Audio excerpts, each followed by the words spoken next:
তো আমি তিনবার করে পড়ছি আর আমার রোগ একবারে ভালো হয়ে গেছে। আপনি যাই নামাজ বিছাইয়া 2 রাকাত নামাজ পড়ে আল্লাহর কাছে বলেন, সরাসরি আল্লাহ তাআলা আপনাকে দিয়ে দিবেন।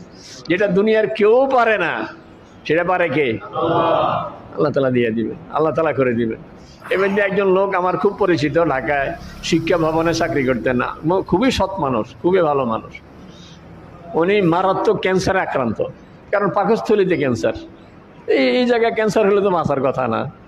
তো শেষে সাহস করে ফোন দিলাম, বলে কেমন আছেন? আলহামদুলিল্লাহ খুব ভালো আছে। রোগের কী অবস্থা? এখন খুব ভালো। কি বলে? কয়ে যে ইন্ডিয়া গেছি, অমুকখানে গেছি, সব গেছি, অনেক টাকা খরচ করছি।